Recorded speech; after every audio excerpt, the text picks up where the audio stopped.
Rownd 13 yn hymor y Super League a Dreigiau Caerdydd wedi teithio i Sheffield i wynebu'r Leeds Rhinos. Mae wedi bod yn dymor siomedig i'r ddau dîm, ond gyda 2 gêm yn unig ar ôl o'r tymor cyffredin, mae'r frwydr yma ar waelod y tabl yn rhoi'r cyfle i'r Dreigiau orffan y tymor mewn steil.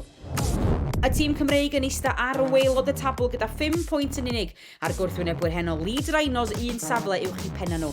2 dîm sydd yn isel i hyder ond yn gobeithio rhoi rheswm i'w cefnogwyr ffyddlon ddathlu. Ac fe roedd hi'n dipyn o achlysur a noson emosiynol yn Sheffield, wrth un o ser mwyaf y byd pêl-rwyd Jifa Mentor, chwarae gêm ola o flaen cefnogwyr cartref y Leeds Rhinos wedi cyhoeddi y bydd hi'n ymddeol ar ddiwedd y tymor. Felly gêm enfawr i'r 2 dîm wrth iddyn nhw geisio gorffen tymor siomedig ar nodyn gadarnhaol. Ac gweithad dechreuad sigledig i Dreigiau Caerdydd, fe sgoren nhw 9 pwynt yn olynol a Rhinos methu rhoi stop ar lif chwarae'r tîm Cymreig. Roedden nhw bendant wedi mynd i Sheffield i osod i marc. Felly fel oedd y tîm cartra seibiant tactegol yn gynnar wrth iddyn nhw geisio delio efo cryfder chwarae'r ymwelwyr a'r saib di talu ar ei ganfed. Y tîm cartra nath ora yn ystod y cyfnod super shot, dim pwyntiau dwbl i'r Dreigiau, ond y tîm cartra yn rhwydo 6 pwynt, ond gair bwlch i 5 erbyn diwedd y chwarter.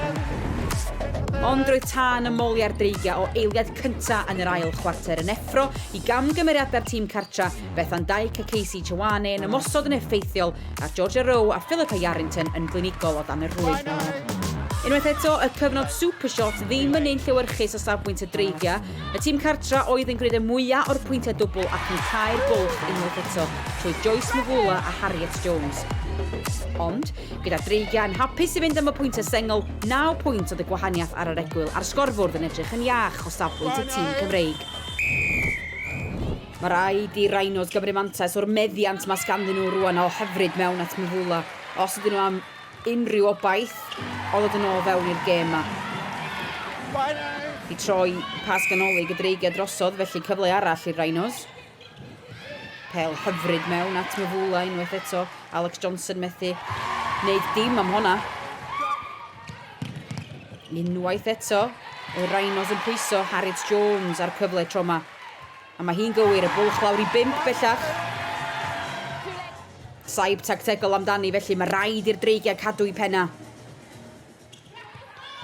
Chwane at Yarrington. O'r parth 10 bwynt, dim problem i Yarrington. A Dreigiau ar yr ymosod. A Yarrington yn mynd am y 2 bwynt unwaith eto. Jifa Mentor just yn troseddu y trona, felly gaiff Yarrington, gyfle arall. Gwych gan Yarrington.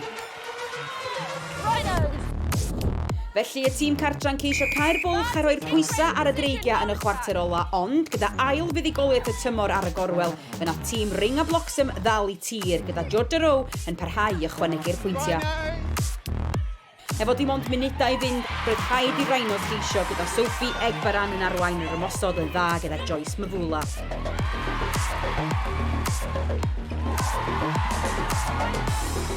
Mavula yn cael y gair olaf, ond roedd hi'n rhy hwyr ar y noson.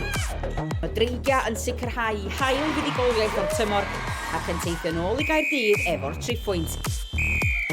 Leeds Rhinos 52, Dreigiau Caerdydd 60.